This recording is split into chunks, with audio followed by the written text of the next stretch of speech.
The Eagles got a really good linebacking prospect at number 31 in Jihad Campbell, as he's 245 pounds, so he's not light. He's actually a pretty darn good size for a linebacker nowadays. He's a plus in coverage and as a pass rusher, so he's very versatile. He's also very solid versus the run, and again has that frame to hold up there. So it's not just college run defense that he can specialize in. He's going to be good in the pros too. He doesn't have the best anticipation, but he is overall a very sound linebacker. The only knock against this is I think the trade up was a bit dumb.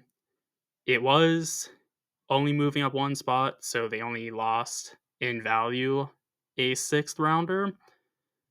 But it was a bit odd because linebacker isn't the biggest need for the Eagles going into the draft, and the positional value just isn't there. So he wasn't that wanted of a prospect more than likely, even though he was definitely a option as the best player available in that spot. For me, he was the second best available. So, with that said, I give this pick a B plus. Armon Membu at number 7 to the Jets is great because, in my opinion, he's actually pretty clearly the best surefire offensive tackle in his class because Will Campbell projects more as a guard due to not great movement skills and short arms, whereas Membu is super athletic. He's 6'4", 327, so he's a good frame as well. He has the requisite arm length to play tackle, ran a good 40 for his size at 4.91. He was ranked as PFF's number 5 tackle in college this year, so he definitely is producing at a high level already. He is A1 as a pass blocker and run blocker, especially in wide zone where he can really show off his athletic abilities. So I think this is a really good pick for the Jets. As I said, he's easily the best surefire tackle in the class. It was a need for the Jets, and he really has no weakness to his game. So in all, I give this pick an A. Tyler Warren, the tight end out of Penn State slash part-time quarterback when Penn State feels like giving the defense a reprieve, is such a good move for the Colts at number 14. He is massive. He is 6'6", 260 pounds.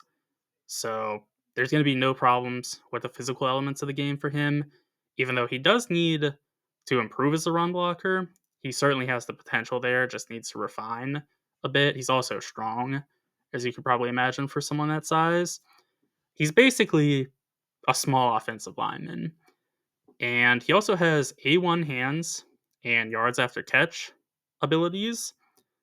The only knock on him is he's a bit choppy in his routes. They're not the most refined by any stretch, and he's only running a select few routes. He doesn't have the nuanced abilities to run some of the more complicated routes.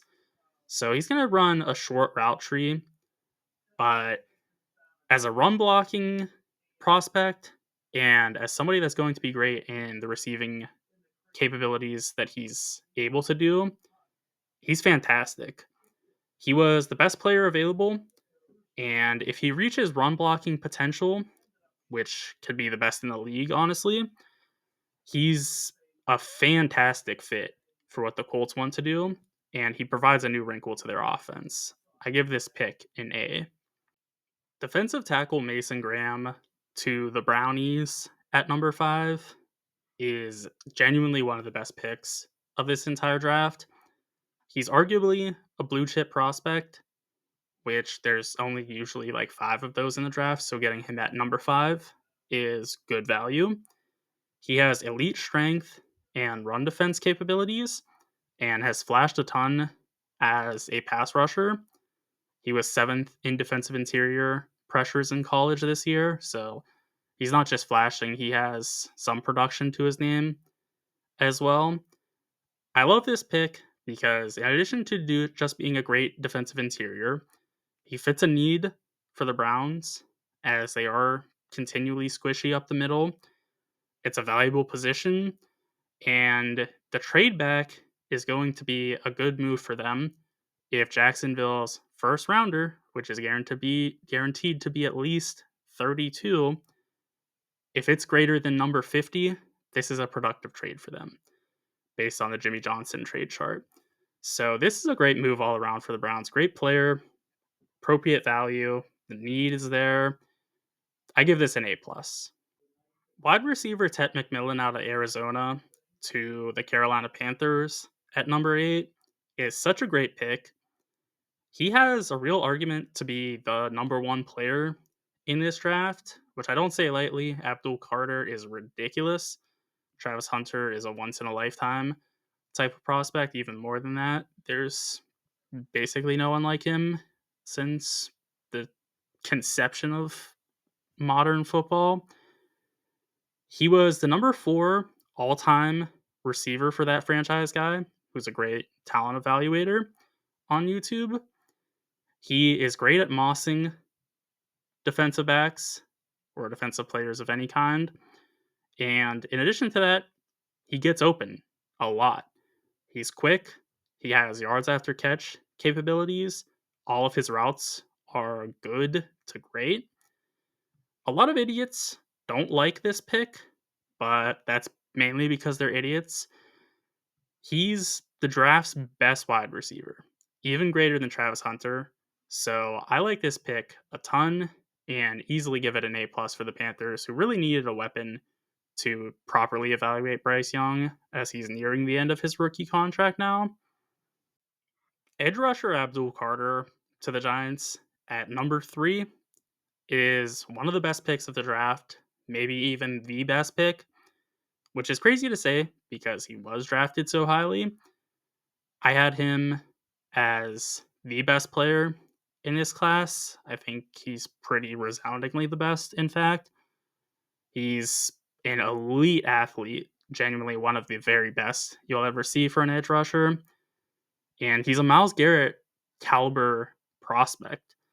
He only played 1 year as an edge rusher, but in that 1 year, he got a PFF grade of 91, whereas Travis Hunter, who at 2 years at a joke of a program in Colorado and an even bigger joke of a program in Jackson State, only got an 88 at wide receiver or cornerback. He had 2 chances. So Carter was better at his best in 1 year than Hunter was in 3 years with 2 tries each. So it's a bit of a weird pick in my selection, that is, not the pick of Carter, because again, he is the 3rd overall pick.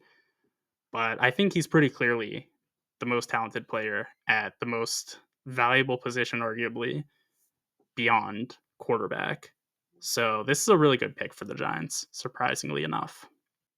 Cornerback Jahdae Barron to Denver is a pick that I absolutely love. He was taken at number 20, and I had him as the 14th best player in this draft, so that's an awesome find for Denver. He's athletic enough to play man coverage. He's elite in zone. He does have shorter arms, so he might end up being a nickelback, but I would try him at outside corner, see how he does, and, worst comes to worst, you should have a very high-end nickel corner, which is very valuable in the modern game. He could also even play safety, which would be the 3rd position I would try him at. I'd try him at outside, of course, then nickel, then safety.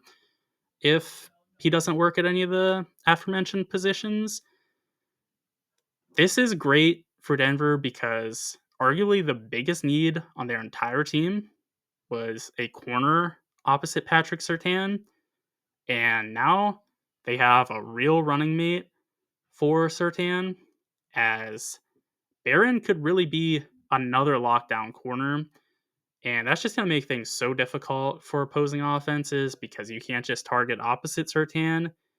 You're going to be having to target, one receiver, and that's it. And again, the value is awesome. I give this an easy A plus. for Denver. This is one of my absolute favorite picks of the draft. As for my favorite pick in the first round, one of my favorite picks of the draft as a whole, it's offensive tackle Josh Simmons to the Chiefs, which is unfortunate because I'm a bit of a Chiefs hater. And this is at pick number 32, not even their 31st pick. They traded back for him. Only one spot, but they got a sixth in value for him as well. He has elite potential. He's a great athlete. I think he's pretty greatly undervalued due to his injury, but he should be healthy day one or roughly day one in the NFL. So that's not that big of a deal. I had him as the 21st best player in this draft, so 32 is great value for him. And offensive tackle is a major, major need for the Chiefs ahead of this pick, especially too because people don't want to hear it. But Mahomes has been definitely regressed in the past couple years from his absolute, greatest quarterback or best quarterback, I should say, of all time type of performances early on in his career. He hasn't even been necessarily an elite quarterback as recently as this year. So he would be in the second tier, of course, but this is really helpful for the Chiefs, and it's something that could definitely get Mahomes back on his complete tear again. Those are my thoughts on the best picks of day one in the NFL draft. Be sure to let me know what yours are in the comment section.